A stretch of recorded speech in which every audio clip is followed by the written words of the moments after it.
Welcome back to A Celtic State of Mind. It is a happy Monday. I'm Paul John Dykes and I'm joined again by Colin Watt and Natasha Meikle. Welcome back, guys. It's been a couple of weeks since you were on, is that right?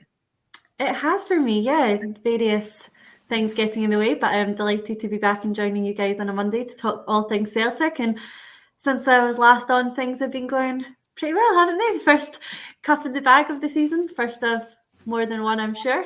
A nice little win in Paisley. So yeah, all good. Yeah, I don't think I was the only one phoning in sick after last Monday. But, you know, I'm sure... Did it feel like that, Colin? Did it feel like you were phoning in sick? You were coming up with some kind of excuse, but actually you were just feeling a wee bit rough. Is that right? Well, yeah, it was, I mean, a bit of both, you know. I had a wee holiday off work and celebrating the day before. I mean, we should be used to it by now with all these celebrations that we have, but as you get older, you know as well as us, Paul, as you get older, it takes a wee bit longer to go over them hangovers. Nah, it doesn't take you long to bring that up, Colin, but I did expect, to be fair, a couple of call-offs last Monday, so it was fine. We were prepared. Why are we leading with VAR when everything's going so well, I hear you ask? Well, I thought that after the match, looking at the comments of Ange this morning, he did bring it up. He did give them the line that we've used this morning, and we will talk about it. But obviously, we'll be talking about all that good stuff as well, because there is plenty of good stuff happening. Should we start off with the VAR, or should we talk about some of the entertaining football, the brilliant second half? What do you think, Colin? I think you've got to start with the positives. I mean, let's do that. They call it, what, 2 stars and a wish? Let's talk about the positives, and then we'll go into wishing that VAR would just, like, bugger off. Okay. The first on the list then is Aaron Moy. Unbelievable. Sets up 3 goals against his former side, actually. And then he goes off for an early soak in the bath and maybe even a cigar after 74 minutes. I'm looking at him now. I've said time and time again, we all know how good Ange's recruitment's been, but I've constantly said that Joe Hart, pound for pound, has been our best signing. On a free, the 32-year-old from Shanghai Port has now got 9 assists, 6 goals, 35 apps, and he's been outstanding since the World Cup break. Some bit of business by Ange looking back on it now, Colin. Absolutely. I mean, I've got to admit, I said at the time, I thought it was a bit underwhelming signing someone like Aaron Moy. It's not like you not to get it right, Colin. We all have a few blips in the record, you know. But I remember the guys from Celtic Down Under saying, no, look, this guy will absolutely be a star for us. And at first, it took him a bit of time to get into it, but obviously it had been a while since he'd played competitive football. And he's just showing the class that he has. And he's such an influential player in that team now that it's like, if you see his name in the team sheet, a smile comes across your face because you know it's going to be a solid midfield performance. When he's not in that team, you're sitting there going, oh, it's not quite the same. And I remember saying after the game at Ibrox that I thought the reason that we didn't control the midfield is because Aaron Moy wasn't playing. And it wasn't until he came on that we actually got a foothold back in that game. And you take a look at the final last week, you take a look at the game yesterday, when he is on form, the midfield just gels so well. And he's so important to that team that it's like, if you take him out, yes, we've got quality in the likes of O'Reilly and Hatate, but he just offers that something different that when you're coming up against teams that are sitting maybe 10, 11 men behind the ball, he's the one that can find that pass, can find that movement, that can break it all open. He's very much like Tom Rogic in that sense, except they are totally different. You'd expect Rogic to go in, fire shots from range, to set up things. He's more of that sort of, you can't find, the defence can't find him because he's always moving. Even if it's not the quickest, he's always open, he's always finding the pass. He's just Mr. Reliable in there.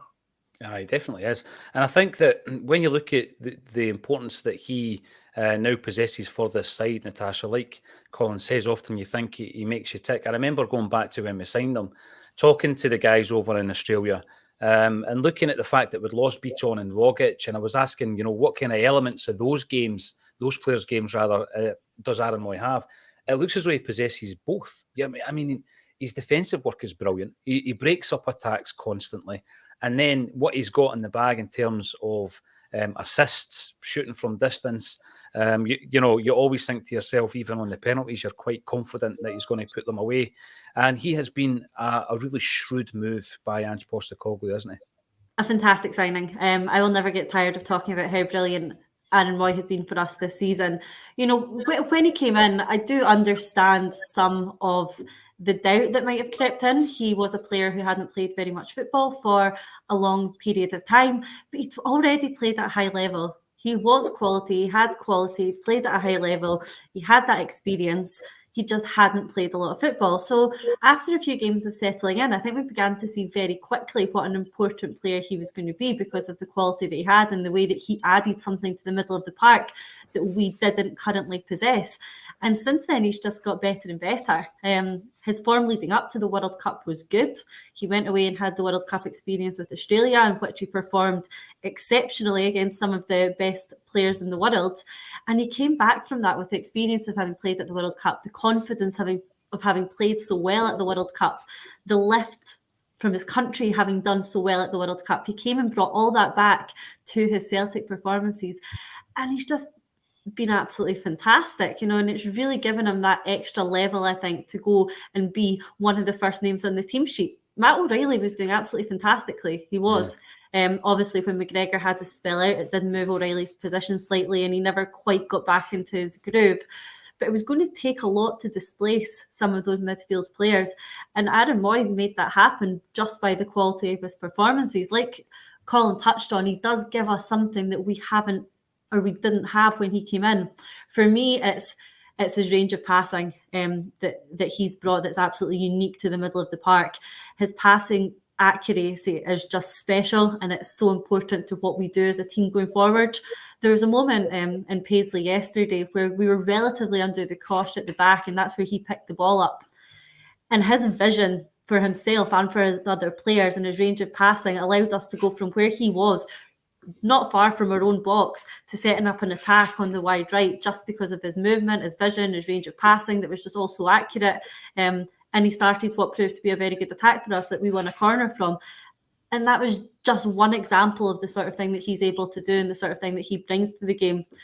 The way he controls the middle of the pitch, I think, like Colin touched on, again, it's not just, you know, recent games, it's every time you see him play, you know that the tempo in the middle of the park is going to be what we want it to be, because when he's playing in the middle of the park, he's the one that dictates the tempo. And I think that's absolutely invaluable. And like you say, he goes off at, you know, whatever minute it was yesterday, 60, 70 usually when he vacates the pitch after a very good day's work. And he can another performance that he can be proud of. You know, the thing is as well, Paul, it's like, when Moy, he allows the players round about him to play to their strengths as well. At times when we saw like Hatate having to drop into the 6 role or O'Reilly dropping into the 6 role, you could see it wasn't something they were overly comfortable in when Moy wasn't there. But because he is that link, he can, as Natasha said, drop deep, pick the ball up on the edge of his box and create an attack. And it means that the likes of Hatate, O'Reilly, even McGregor, can play their natural game and they can play it to the best of their ability because they know that if something gets beyond them, Moy's there to sort of sweep it up. And he's bringing the best out of the players around about him because they know he's so reliable in that sense. So we're seeing the likes of Hatate getting further forward, McGregor, O'Reilly starting to get the goals in, took a good one yesterday. So the players around about him are very comfortable in the fact that he's so reliable, you know, he's just going to recycle that ball, get it back to them and go forward, that they can concentrate on the strengths of their games and the weaknesses don't get exposed. Yeah. And I mean, you look at where he was. If you go back to when he signed for Celtic, right, he'd obviously made that move to the Chinese Super League. And, you know, at his age at that time, you know, 31 years of age, he's no longer with a club. Shanghai Port, you know, I'm pretty sure that he made a few quid over there, but it was almost like a semi-retirement move, no disrespect to the Chinese Super League, but going from Brighton and Hove Albion after a number of years in English football. And then you're maybe looking at your career, wondering if you will get back into the World Cup squad for the finals. And look at him now. He's playing and starting for Celtic. He's playing in the Champions League. He's winning trophies. He's actually turned around quite a lot of the fan base, because, you know, I can only really go by the comments on our streams and on social media, but there was a lot of people, like Colin says, very underwhelmed at his signing. And look at him now, first name on the team sheet, tremendous. And this jersey behind us obviously does have an Australian tinge to it.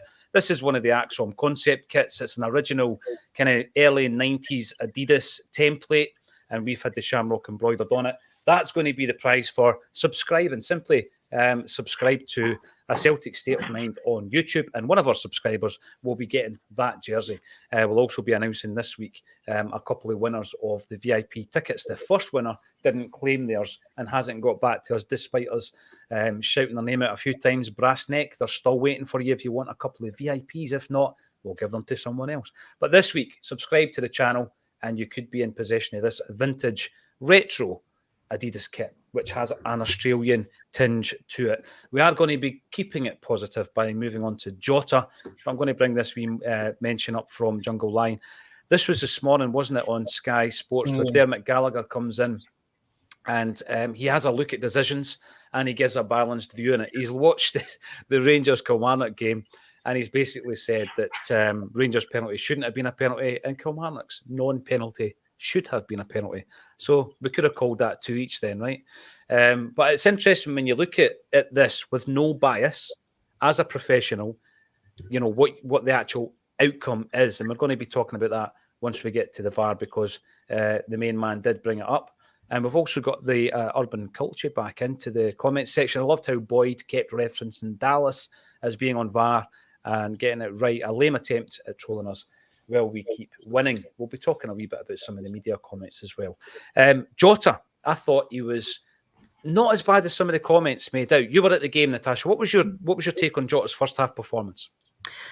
He didn't have his best first half. I don't think he was at his best. I think similarly to the cup final, I think some of the wide play was a bit wasteful and wasn't as good as I've seen us be in previous games. I think Jota in the first half, he struggled to get by St Mirren's left back. It wasn't coming off for him. But as frustrating as it was live, right, and the crowd are starting to get a bit anxious about it, he kept trying it, you know. He kept going at him and he kept going at him and he kept going at him. And yeah, it wasn't coming off as well as it usually does for him. But I actually liked the fact that he kept going at him. Because I think with wingers, a lot of the time, you know, in the game, they try early on, they test the left back, they see what they're like. Can I get by you? Have I got the pace for you? Have I got the run of you? Jota didn't quite have this guy. But what I did like I said, is he kept trying. Because usually when that happens and it's not coming off with wingers, as the confidence goes, you know, and they stop trying and they shirk that responsibility and they, you know, are then looking to pass it in field or pass it to someone else and not continue to try and get to the byline, try and get the cross in. And that's when the game plan goes a little bit, because that's how we like to play. And what I liked about Jota is that he didn't shirk that responsibility at all. He kept going, he kept at it, he kept trying, he switched wings like we tend to do.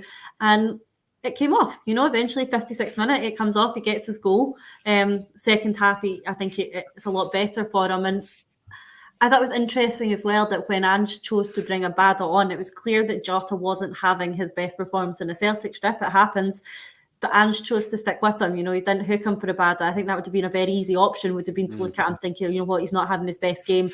We'll bring Abada on for Jota instead of Maeda, which is the sort of more regular switch. No, Ange stuck with his game plan. Again, it's the consistency of our play and consistency of our tactics. It doesn't matter what's happening in the game. It doesn't matter what the opposition are doing. There is this confidence that if we keep at it, that if we keep doing what we're doing, that if we keep our game plan as it should be, then it'll come off. And it did again. And it's that confidence that's come from the results and the performances and the way that we're playing. There's that confidence that if we just keep doing what we do and play our football, it will come off. And not only did that happen for Jota, it happened for the full team, and it worked. So credit to Ange, credit to Jota, and credit for the team for sticking to it. Yeah, you know, I'll take that wee step further, because it's a great point that it would have been easy to hook him at half-time. I think the same could have been said in the League Cup final with Maeda. At half-time, you could have taken Maeda off. He turns out to be a very important player for us in the second half. And I think the same thing happened with Jota. But then, I said yesterday as well, Colin, Jota seemed to be right up for it in that second half, almost like he got a rocket at half-time. I don't know what goes on in the dressing room, but he came out and it was like he was just willing to scrap and fight and get us back into the game. And no one more than Jota seemed to do that. You know, there's a part of his game there, perhaps, that we've not seen a lot of the time, and that is the one that's going to graft and dig in on days like yesterday. Yeah, definitely. And I mean, credit to Ange. He could have went wild and made 3-4 changes at half time, and no one would have argued with him because the performance just wasn't up to scratch, or up to the high standard that we've set so far this season. So obviously, whatever was said at half time has clearly worked. We saw a sort of, as you say, a dirtier side or a more rugged side even of Jota's game in that second half. And that is credit to both Jota and to Ange, because sometimes you know that you've seen it before. Players are maybe not having the best game. They go into the dressing room, whatever's said in the dressing room, they come out and nothing works at all. And you find out years later when they come out and they say, this manager could never change my game. He could never help me. He just wanted to shout at me and it never helped him. Whereas you see the likes of Ange and Harry Kewell and John Kennedy and all that, they seem very astute in how they do it. You'd never really see Ange losing the plot too much.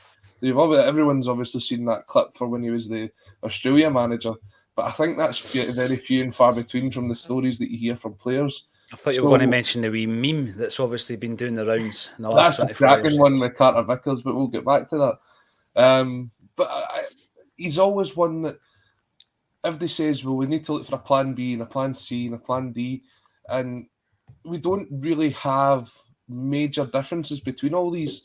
But what you are seeing is when the game is getting difficult, then the players can sort of adapt to it. We used to say, all right, we'll put Giakoumakis on and that'll help in the sort of tougher games. These players are able to sort of adapt to who they're playing now, and they change their style depending on the way that they've been told to play. So credit to both Jota and Ange for doing that. Obviously, it's not the first time I've seen Jota kind of scoring one of those sort of scrappier goals. I know he'd done it away at Pataudry as well.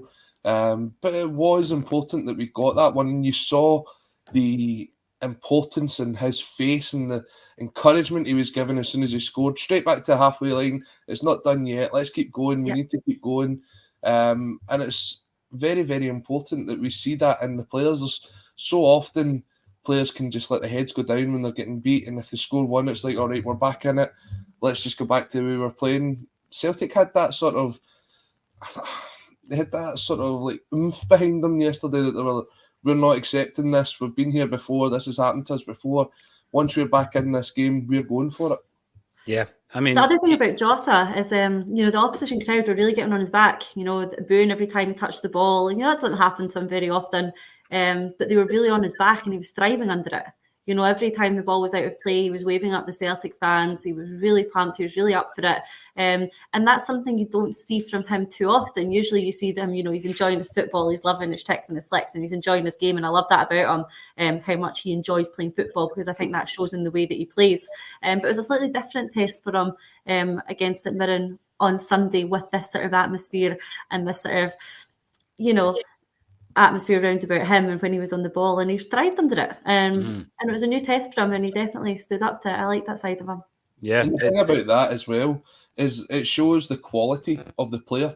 You see sometimes where there's like really good players that if the fans are on their back, if the opposition fans are having a go at them, they sort of crumble under the pressure. Yeah.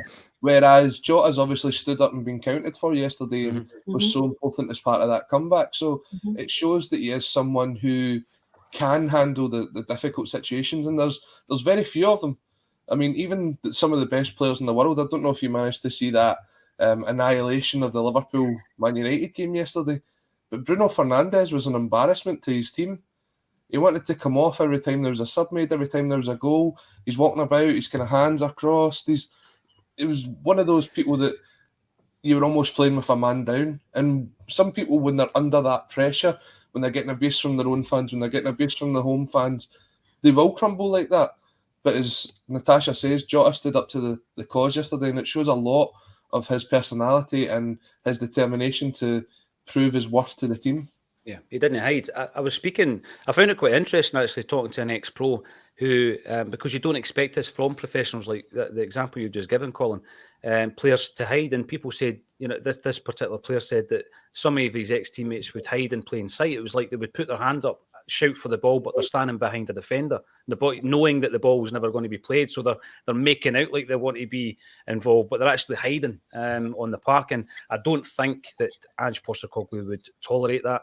And Jota obviously showed that he has got the mettle for it. He did get us back into the game. Incidentally, he's never heard of Stephen Thompson. More of the media in Scotland later. That was a nice wee interview that he gave as well. Johnny Ryan, happy Monday. It always is after a 5-1, a resounding 5-1 win.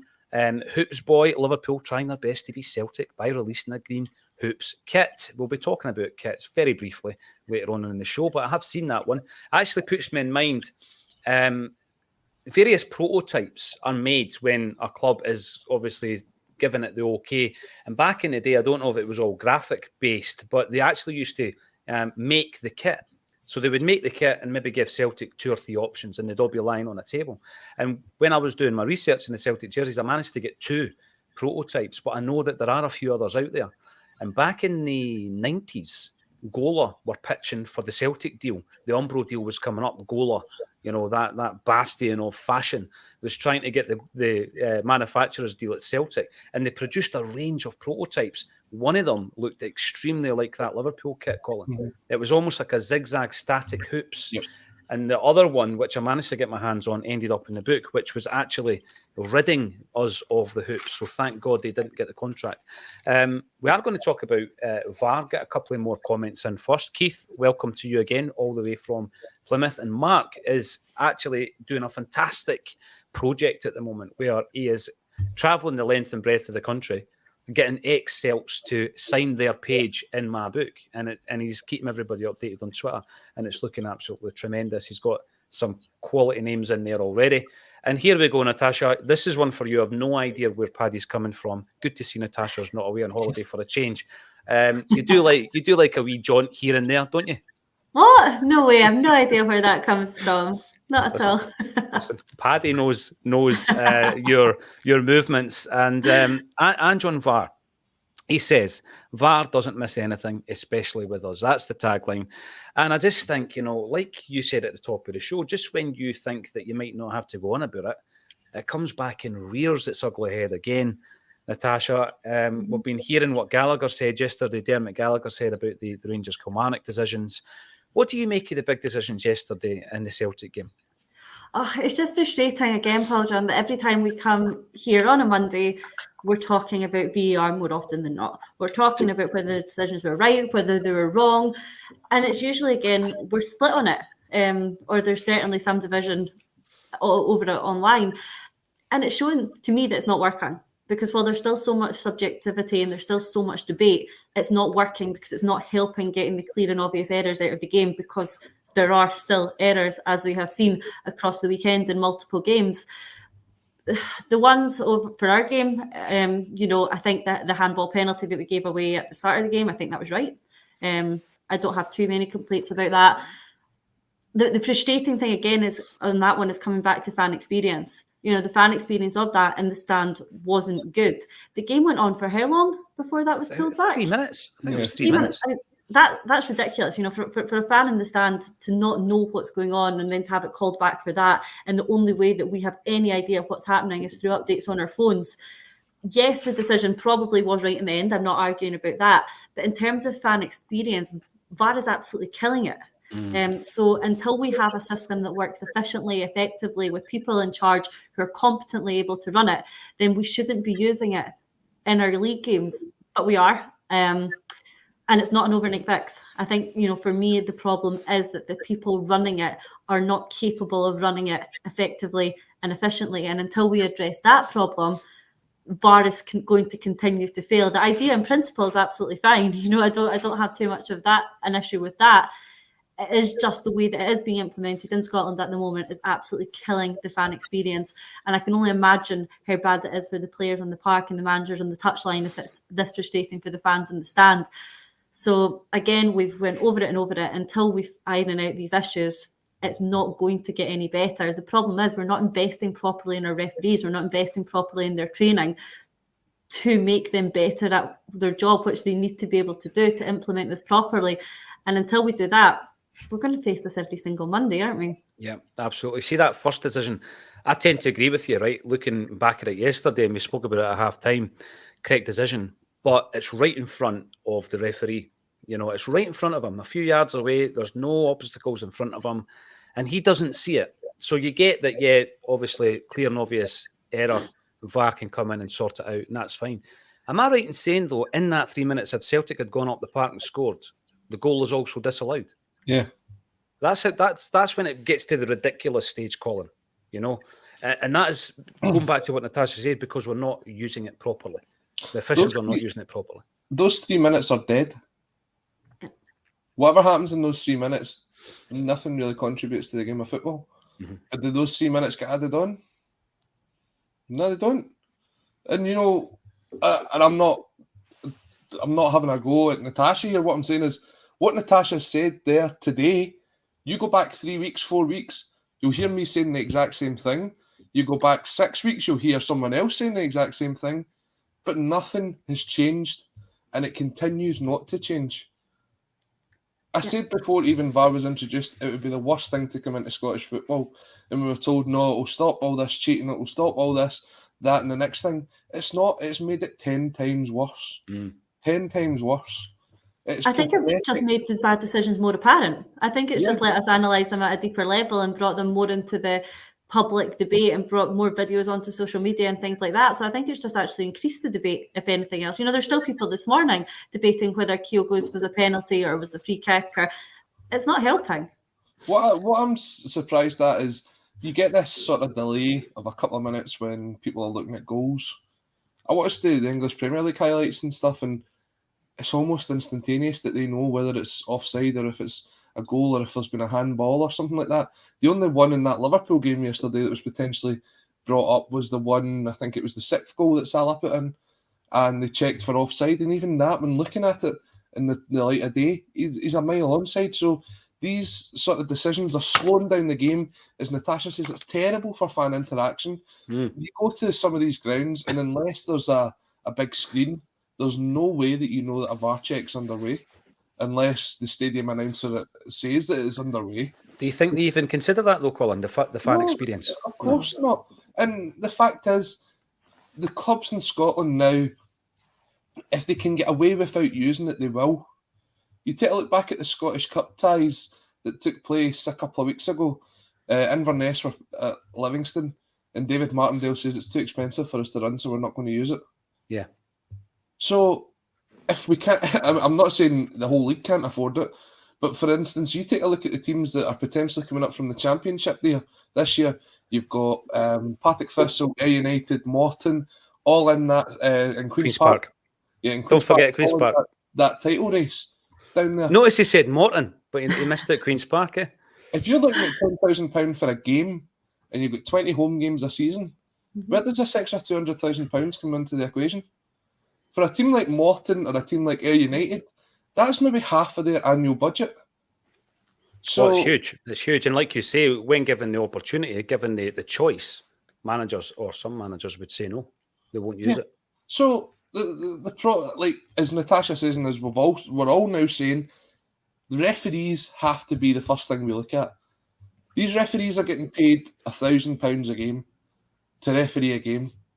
And they're not just getting the assistance of their linesman, they're not just getting the assistance of the fourth official, they're now getting the assistance of another highly paid referee who's watching that game to make a decision. They've then got the chance to go and watch and see the replays that we had the benefit of seeing beforehand on a television screen, to then have the chance to go and change their mind, and they're still getting them wrong. That cannot be allowed to happen. That is just sheer incompetence. That we've got referees in this country that don't understand the rules of the game. And until that changes, we're using this tool, which is, when used in proper practice by highly trained individuals, works brilliantly. It's a great invention for football. But in Scotland, when you're giving it to guys that don't know the rules, what's the point? It's like giving the keys to a Ferrari to someone who's never passed their test. Or to me. It's great to have, but they'll never be able to drive it. Yeah. And I love how passionate you become, because you can actually hear you prodding the table as you're speaking there, Colin. Talking about rules, though, is it not the case, and I'm reading this straight from the rule book, If a defender starts holding an attacker outside the penalty area and continues holding inside the penalty area, the referee must award a penalty kick. Natasha, is that's the rule, right? That's my reading of the rule as well. That's what it says. Right. Was it implemented at the weekend? No. So while the referees are continuing to implement the rules differently, then there's an issue. If they implement them consistently, whatever that rule is absolutely fine. They need to implement it consistently. And as we've seen with the handball rule, as we saw with Kyogo's yesterday, the rules are not being implemented consistently by the referees, and that's where the problem lies. No, for sure. It is definitely a problem. Abada, I want to talk about Abada. Brian actually comes in. Brian Walsh thought the officials got the VAR decision spot on. I get that because the Kyogo one, obviously, you've seen it on different various angles and freeze frames. Was he on the line? Was he not? Etc. But yeah, I actually thought the ref got the second decision right first time round and it was overturned, unfortunately. Abada, on at half-time, we were talking before the game, Colin, around what does a player like Abada need to do now to displace one of the wingers and get back into the side. Reading this morning, actually, quite interestingly enough, that he has played more or made more appearances than any other player under Ange Postecoglou. Although some of them have been obviously from the subs bench. What does he have to do? He has to do what he did yesterday. He was absolutely superb, very direct, assist, goal. I thought that's the Abada that we seen a lot of last season, not so much of this season. I've never written him off. I think he's a great talent. Is he maybe due a wee start on Wednesday night?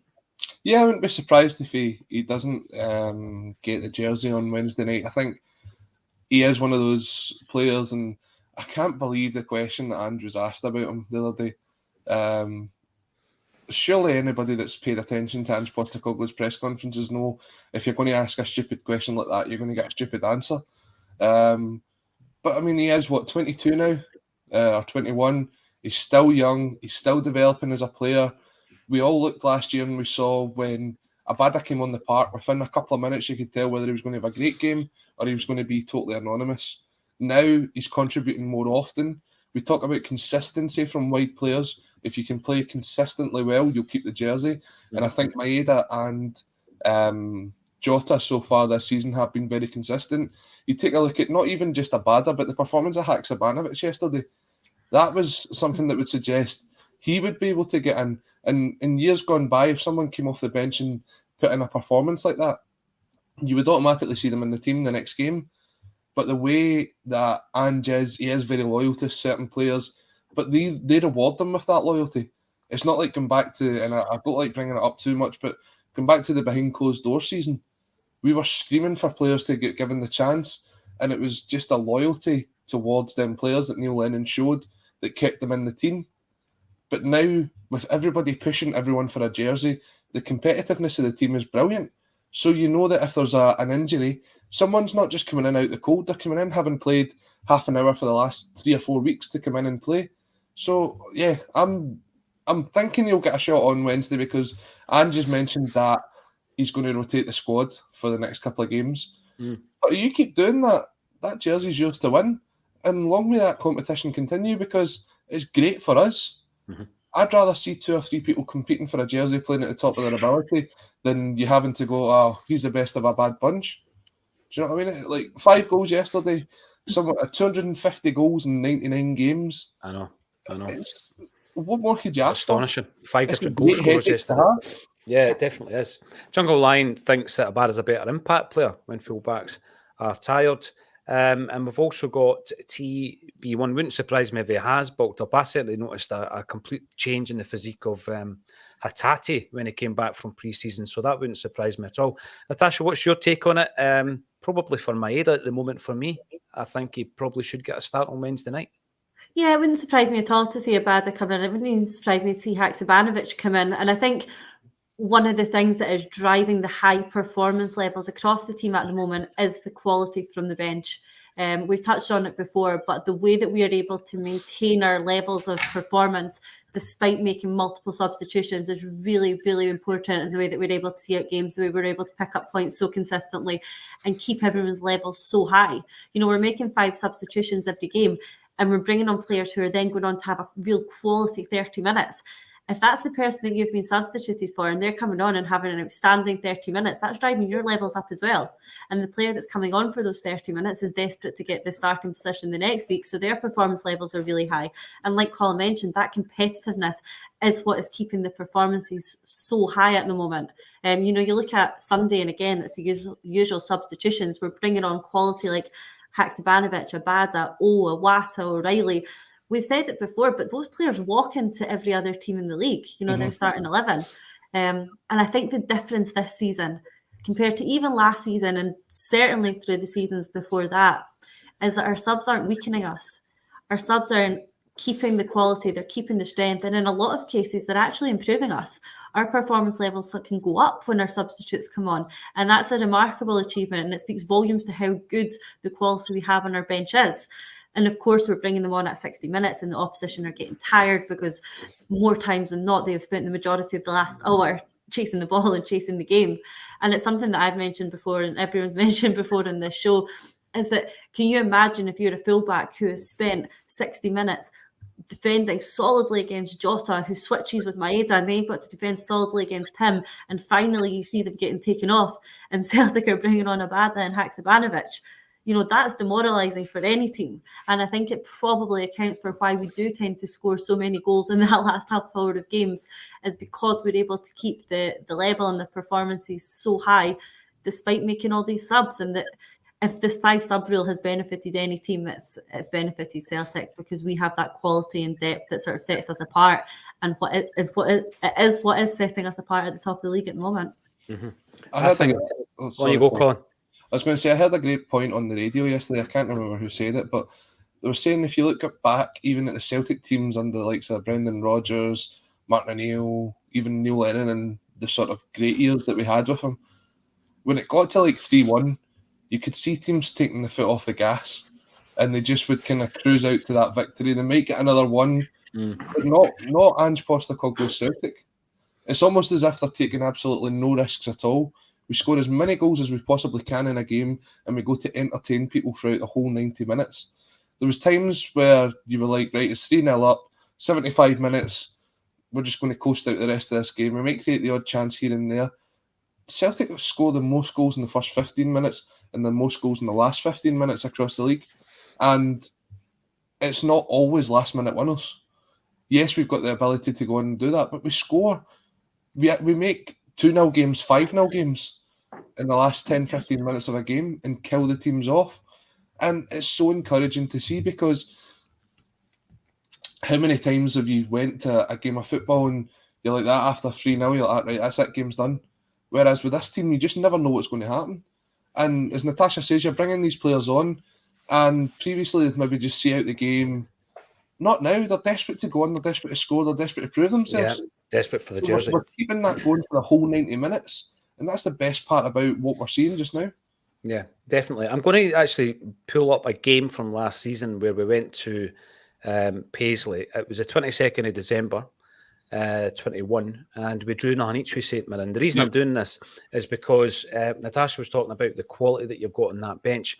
I'm going to tell you what the bench was that night, right? So it was Taylor, McCarthy, Shaw, Henderson, Montgomery, Hazard, and Juranovic. So nothing each, right? And you're looking to make a breakthrough, and you look at that bench, you're asking yourself, where's my options? Where's my creative options, my offensive options? That is a difference. And we started that night, our two wingers were Johnston and Muffet. If you think back to that. Up front in the middle. Wow. Abada went through, he was up top. So that shows you the difference. And that's just over a year ago, Natasha. It's incredible. I think every transfer window is key when it comes to Ange, because what he continually does is not only does he ship out players that we need to move on, but the quality he brings in. I still don't think we've seen the quality yet of Awata or Kobayashi. And we have seen a wee bit of Haksabanovic, and he seems to be a bit of a fan's favourite already. But we've got 4 players there that could make a huge impact between now and the end of the season. And they're almost like, they're not a Turnbull and O'Reilly, guys that we know. It's ones that we're still to see a lot of. But that just shows you, that was just over a year ago, and that shows you how thin the squad was going into that transfer window, Colin. See, if you take a look at the team that actually lost at St Mirren this season, I'll give you a second to bring that up. But the only one that started that game yesterday was Greg Taylor. Good point. Outfield player, I believe, was Greg Taylor. Right. Now, even in a season, to see the difference in that is unbelievable. I know. We had 80% possession that day, by the way. Yeah. 2 shots on target they had, and they scored 2 goals. You take a look at the defence that played that day. I think it was Jens and Welsh that were at centre-half. One's not at the club anymore. Hart, Ralston, Taylor, Welsh and Yents. Midfield was McGregor, Moy and Turnbull. And up top, Abada, Kyogo, Maeda. So that was the starting lineup. But unfortunately on that day, I just didn't think that the subs that came in, O'Reilly, Hatate, Giakoumakis, Haksabanovic and Jota made an impact. Whereas now they're making a massive impact. Regardless of who's coming on, they're making a huge impact. So, good point. Paddy Lavery, here we go. I don't care what anyone says about his portrait. I still think Kevin Graham is a legend. I don't know what the conversation's been going on here regarding Kev and his portrait, but Kev's portrait is brilliant, says Roddy. I've got to back him up. So Kevin was down in the Greenock CSC a couple of weeks ago. We have an annual Tommy Burns supper. Where we get some of Tommy's family coming down, we raise funds for the foundation, and Kev did a bit of his Robbie Burns impersonation, doing some Celtic poetry in the style of Tommy Burns, and I believe there were certain people that walked out saying that some of his poetry left a tear in their eye. So yeah, it was very, very, it wasn't bad, it was very good. They weren't crying because how bad it was crying because how emotional it made them. So yeah, well done, Kevin. And his book's done very, very well as well. Continues to do so. I know I watched Martin O'Neill leaving the venue last Saturday holding a copy of Kevin Graham's book. Brian Walsh, big call. That is because Kev had put it in his pocket, of course, when he wasn't looking. Big call by Ange, taking off Maeda for Abada. He could so easily have gone for Jota. Exactly. I think credit is due both to Abada and the gaffer for making the right decision. Now, I want to talk about Alistair Johnston. He is turning into an Acsom favourite. Now, I know you guys are of a younger generation, Natasha and Colin, but back in the day, and there's going to be people in the comment section will remember, for fans of Rick Mail, who was one of the best comedians in the UK of all time, I would say. He played a character in a show called The New Statesman from 87 to 94, and it allowed you to use a specific word, probably before the watershed, because his name was Alan Bastard, MP. And I think that sometimes in Scottish football, you need a wee bit of a bastard in your team. And Alistair Johnston's got that quality where he doesn't care if he gets in about the faces of the opposition. Actually, there might have been an argument that he was climbing at the back post, but who cares when you're celebrating the goal? He's tough, he's combative. And by the way, these are all qualities I think that Ralston's got sitting on the bench. But Alistair Johnston, since he came into Scottish football, looks like a perfect fit, Natasha. He does. He's just settled in so well. And he seems to have settled in well on the pitch and settled in well off the pitch. He seems to be one that's always putting himself forward for the media duties, for the social media duties. And I think it's just because he's genuinely enjoying his time here. He seems to be a guy who's really passionate about his football, who's really passionate about playing games and fans and the support. And while I appreciate that there was that to an extent and it's where he's been playing previously, it's probably the first time he has experienced this level of passion from a support and from a country. And now he's in a country that the vast majority of people share the passion for the sport that he does. And that's probably a new thing for him. And it looks like he's absolutely thriving in it. It looks like he's relishing it. He's enjoying his football. He's enjoying the experience. He's enjoying the fan engagement, and good for him. And that's only one side of it as well. His performances have been absolutely excellent. He's come in, he was absolutely thrown in the deep end, as we know. He managed very, very well in that game, put in a really competent performance, and he's continued to grow from there, and he's becoming one of the most important players in our team. And like you've touched on, I absolutely love his fight. I love his attitude. We saw it particularly in the cup final as well, when there was, a couple of relatively robust tackles put in on his teammates that both resulted in a yellow card. It was Alistair Johnston that was there sticking up for them before anyone else. And I love that side of him. Like you say, we need a player like that. And he is becoming that player. So he's given us that side to his game, which I don't think we've got too much of in the team. So he's bringing that. And he's bringing in a very capable replacement for a player that we all thought was going to be difficult to replace. You know, Juranovic he probably didn't have his best season just before he left, but he was a really important player for us. He was one of the more quality players in the side. He was very reliable in terms of his performance, and it's hard to replace. And not only did we manage to replace that, we replaced it before Juranovic was even out the door, which Juranovic has obviously been talking about in the media over the course of the week. But we managed to do that, and we managed to do it with a replacement who's just fitted in so seamlessly. I was delighted for him to get his goal on Sunday, which I'll also give him as well. We'll let him take credit for that one. And you see it in his celebrations. He not only, he loves a goal. He's spent plenty of time celebrating other people's goals. So I'm very happy that he got to celebrate his own on Sunday, and I'll give him it as well. Aye, definitely. I mean, I kept saying this. We struggled for right backs for ages. Colin didn't like Maurice Bauer. I don't know why. But we had loads of right backs from Lustig. We'll get back to him later because he's coming back to Glasgow, Bruni. And all of a sudden, Colin, we've now got two, and they can play. This is the thing, we're going about Ralston, but Ralston, with regards to his delivery, maybe even better than Johnston in that respect. His crossing might be better than Johnston's. There was a few moments during even the first half where I felt our only outlet was Johnston to Jota, and he seemed to get the ball behind the defender, put the defender on the back foot. Did that quite a few times with Jota. He seems to be creating a wee relationship up the right-hand side with him. I've been hugely impressed. I don't think he's had a bad game, Colin. No, definitely not. And I think there's probably a couple of things that contribute to why he's been slotted in so well into this Ange Postecoglou team. When he was going through the college system in Canada, he was playing central midfield. So being an inverted fullback in that Ange system, drifting inside kind of suits him a bit more. But you're also seeing him with that sort of overlappingness as well. And that comes from the fact that he's adopted that right back position almost naturally.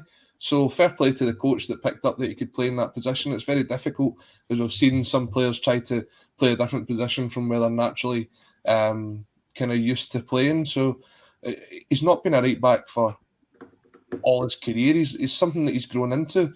And for me, he's just showing the Canadian in him. I mean, I'm sure he was a massive ice hockey fan when he was growing up, just like myself. In ice hockey, they've got the old enforcer. He's coming across as the enforcer of that Celtic team. That if anyone gets into any sort of bother, and he said it himself, if someone's going to have a go at my teammates, I'll be there to back them up. And that's exactly what you need. So for so long, we've seen kind of players getting rash tackles or players trying to get bullied off the park, and teammates would just kind of stand there and let the referee deal with it. Alistair Johnston's the first one in there. And if there's anything ever going down, you know that you've got Alistair Johnston behind you. And the way he celebrated that goal, flexing the muscles, I'll have him in my team any day. Nice ice hockey reference. I know you're a fan, Colin. Who do you support? The Glasgow Clan and the Pittsburgh Penguins. Oh, great name. Is the Fife Flyers still a thing? Yeah, we gubbed them at the weekend. All right, nice. Not a massive fan, but hey, listen, if you want to call him the enforcer, I'll take that every day of the week. Back in the days of the Quality Street Gang, Davey Hay was called the Quiet Assassin or the Silent Assassin. We're now 11 subscribers away from 20,900. So if you want to win this jersey behind us, just subscribe to the channel and be part of this Acsom thing, and you will be in with a chance of winning the jersey. We've been talking about the impact of the subs and the group of players that I have been going up. By the way, Colin, you used the word there, overlappedness. Brilliant word. Not sure if it is a word, but we'll see if Kevin Graham can fit it into a poem. Overlappedness. There we go. We know what you mean though. Avata, O'Reilly, Haksabanovic, O and Abada. We've seen the impact of the subs because 3 of them scored. What do we make of O's run up for the penalty, Natasha? Do you know, it was funny in the stand, watching him, stand up to take it. There was a collective sort of, as he did that bizarre hop and jump thing before he got to the ball, which was quite comical. Not the best penalty in the world, a strange run-up, but did it go in the net? Yes, and that is all that matters. So I'll take it. I'm not sure I'll have him on penalty duty going forward, but I'll take that one. Good for him. Yeah, absolutely. I mean, you've seen the likes of the players down south that step up like Jorginho to kind of run up, and obviously the famous one from, was it the Euros or the World Cup? It was Zaza for Italy, and I think it's still somewhere in the atmosphere just now, the way they put that over the bar. But do you know what? It'll be good for his confidence. Even if he doesn't take another penalty again, even if we put Moy back on them, then having him put the ball in the back of the net, his first league goal, it can only do wonders for him. So, yeah, it doesn't matter. As Natasha says, it went in the net. So, good for him. And, Brilliant. Well, those players I've been talking about, Awata, Haksabanovic, and also Kobayashi, guys that, there's a lot of game time left from them, certainly between now and the end of the season. I look at that for acquisitions. You look at the prices we paid for them, virtually nothing.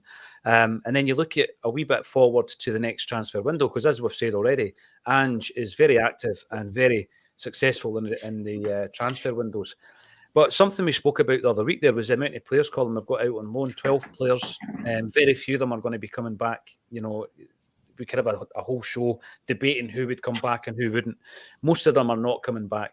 But there's a few players on the outskirts of the Celtic side as well, like the aforementioned Welsh, McCarthy, Connor Hazard, who, you know what, they're not going to be playing much games. They're not going to be contributing. And you look at that situation where we could actually have double figures players leaving the club before we get to any shocks, by the way. And if you can replace that 10, 11, 12 players with 3 or 4, like that group I've just mentioned that came off the bench, then again, it takes that squad to another level again.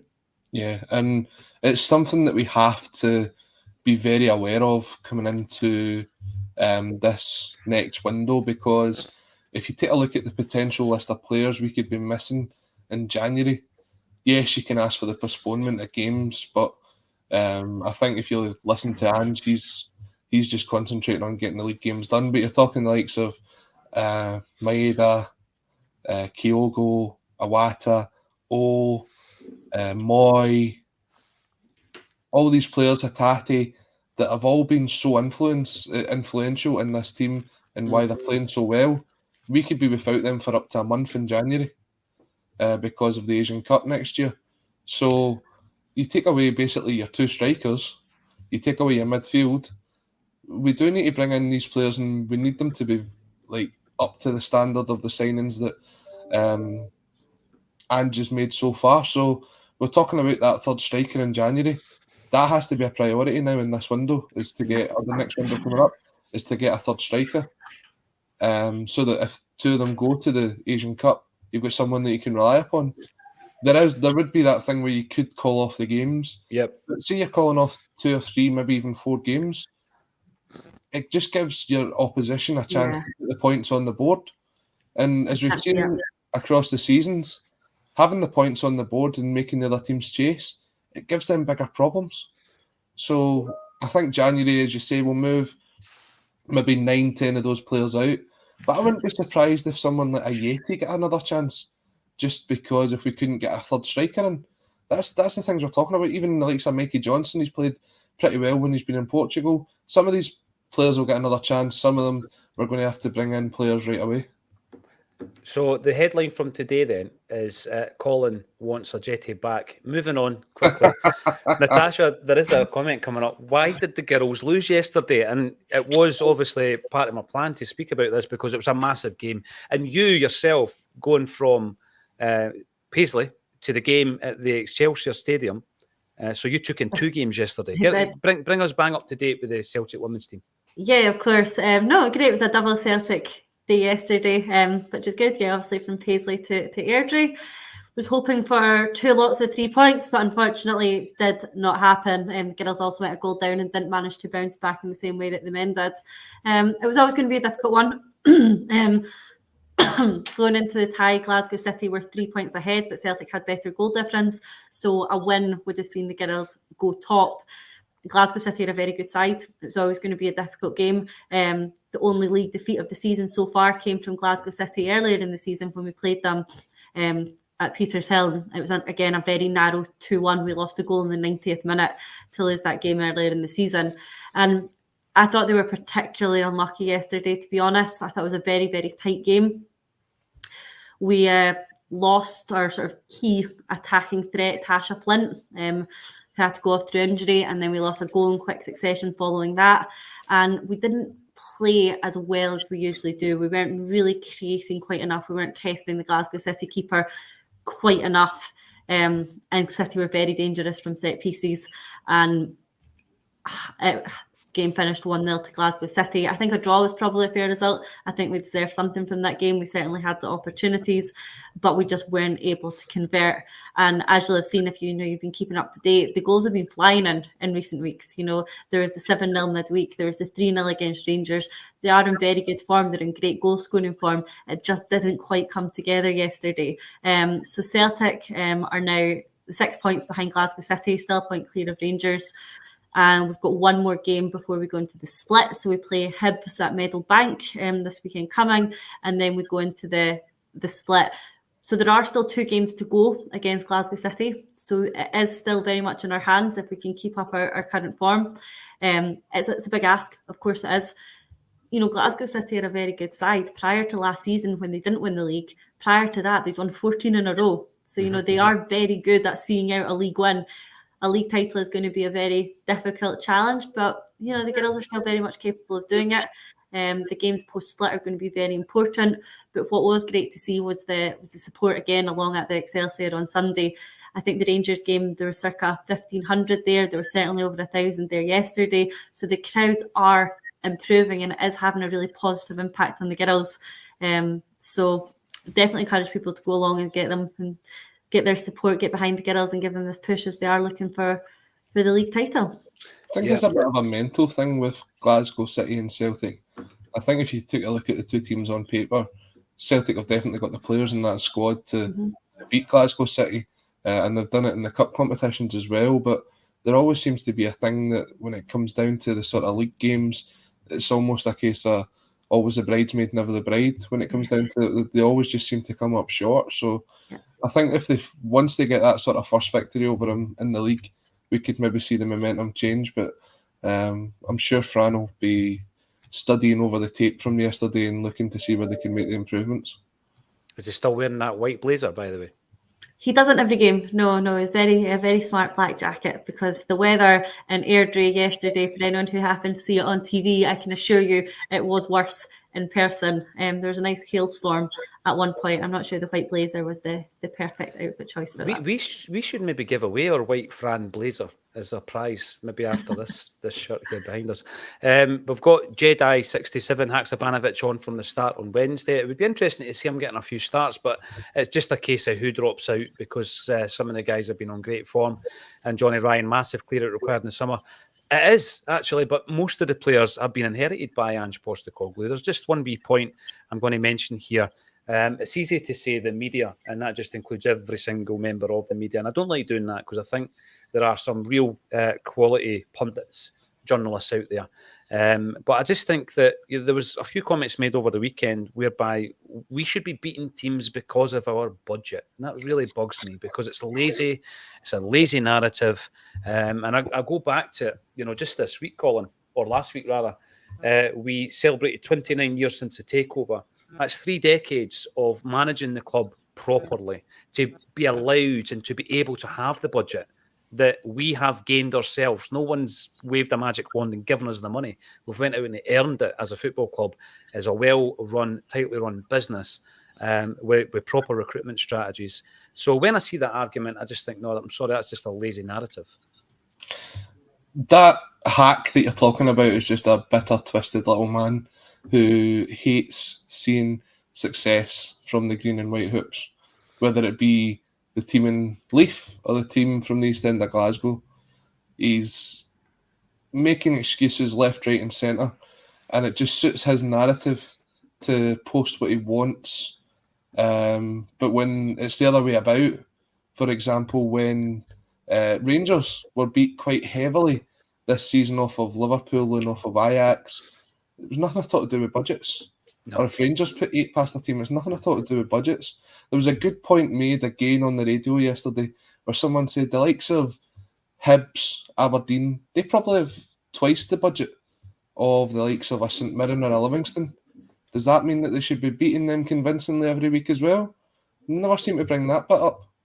So, yeah, Ewan Murray, if you're listening, if you're not listening, who cares? But everybody sees right through the kind of facade you're trying to put on. You're just trying to get clickbait, create a story, sell papers if you still sell the paper these days. Nobody's really taking you seriously anymore, pal. I just think, again, it comes down to the football teams, Natasha, whereby, as I said there, Celtic have been a well-run business for 30 years almost. I remember doing an event up at Greenock. What was that, for the 25th, was it? 25th, yeah. 25th anniversary. And we really should celebrate Fergus McCann's takeover when the 30th anniversary comes around. But you've got football clubs who are now on their third manager of the season. Everything they do is short-termism. It looks sometimes like they don't have a 3-month plan, never mind a 3-year plan.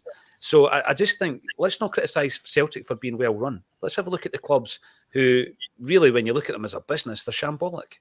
Mm-hmm. Yeah, absolutely. And the other thing that frustrates me about you have a bigger budget, you turn up and win, it's absolutely not the case. The bank balance and the budget does not determine whether you win a football match on any given day. Yes, you might have better quality players available to you to put out on the pitch on any given day, but you still have to go there with a plan, with a tactic, with a game plan, game management. Ange doesn't get to turn up every weekend and we win just because we've got more money in the bank. That's insulting to the work that goes on by him and by his staff and by the players on the pitch, and it absolutely does not have any relevance to the outcome of a game other than it does enable us to put better players on the pitch. But saying that means that you turn up and win takes away the credit that is due to the player's performance and the management's work throughout the week. And the examples of that are already out there. Man United have spent 3-4 times the money that Liverpool have spent, get beat 7-0. Man City spend millions upon millions upon millions, never won the Champions League. Chelsea spent over 300 million this year. They're in 10th place. We spent a fortune chasing the 10, came miles short. It's not always about the money. So you take a look at it, and as I said, Hibs have got twice the budget of St Mirren, so have Aberdeen. Why are Aberdeen playing so poorly? Why are they on the third manager of the year? Why are Motherwell playing so poorly? Mm-hmm. You see it all comes down to how you spend that money, and Celtic have spent that money extremely wisely. The players that we've brought in have been a success. We've not wasted that money under Ange. Even the players that haven't hit the ground running, the likes of James McCarthy, didn't cost us anything in a transfer fee. We've not went out and spent a lot of money that we didn't have to begin with, because we've made our sort of policy and our strategy to be that we buy it in, we sell and we reinvest. We don't go out and spend money that we've not got. So one of the other examples, Colin, that I found was when I was talking to two prominent BBC pundits about Scottish football, and when it got to the subject of Queen's Park, one of their attitude was, that's all right because they're just chucking money at it. But if you look at it, the most they've ever spent on a player has been from the junior ranks. They've not been chucking money at it. What they've done is they've actually got an infrastructure in place whereby the staff behind the scenes have been very carefully and shrewdly selected, so that they've now got a situation where if there has been an investment, it's been in data analysis and youth development. But it's just this, it's a really lazy narrative to say that's all right for them because they've chucked money at it. I bet you if you were to look at what's actually been spent to try and get out of that division, there's other football teams who have spent much more than Queen's Park. You take a look at Falkirk. Mm-hmm. Falkirk plowed so much money into that team and ended up in League One. And you take a look at everyone's favourite fairy tale story of this year, Darvel, and fair play to them for getting as far as they did. But you take a look at their wage budget and how much money that Mick Kennedy and the chairman are putting into that club. And you know what? I like to see a team with a bit of ambition. I like to see teams putting a bit of investment into it. But let's not kid on that it's not because they can afford to pay a bit more than everybody else that they're being able to attract these players. At least these teams are open and honest about it. And as you're saying, they're investing in the right areas. Mm-hmm. Queen's Park looking to build their own stadium, looking to invest in the structure below. Darvel have probably got one of the best pitches in Scotland. Watching those last couple of games, they're encouraging players that want to play proper football to go there. So instead of going on about buying success, look at where teams are wisely spending their money and not teams that are throwing money down the drain, bringing in players that have been recommended by this person and that person, they've never seen them play, and they go on to flop. Well, Rangers have lost £120 million in 10 years and only won one league and one Scottish Cup. So there again, there's another argument. But thank you, everybody, for getting involved. Monday afternoon, we've hit the 800 live barrier, which is tremendous. We've got a wee update from Natasha on the Celtic women's team, and we've got a prize behind us, a very Australian-tinged prize in homage to Aaron Moy, the best baldy to play for Celtic since who? Tommy Gravison? Henrik, that was shaved though. I mean, that's different. You know, my age was this. Aaron Moy grew up that way. Probably. He was 12 when he looked like that. We'll go with Big Dan Restorovich then. Oh, there you go. Big Dan, there's one. I think that's right. And he was better than Gravison as well. If you want to be in with a chance to win that jersey, just subscribe to us on YouTube. We do have a brilliant event coming up, actually, with one of the boys from Seville. Here he is, 20 years on. How incredible is that? 20 years since we were in the UEFA Cup final. And Alan Thompson will be joining us live on stage for an audience with. It's at Gracie's, and tickets, and some tickets, not many, are still available in the link underneath this particular broadcast. So thank you, everybody, for getting involved. And all that's left for me to say, once again, Colin Watt, Natasha Meikle, thanks for joining me on A Celtic State of Mind.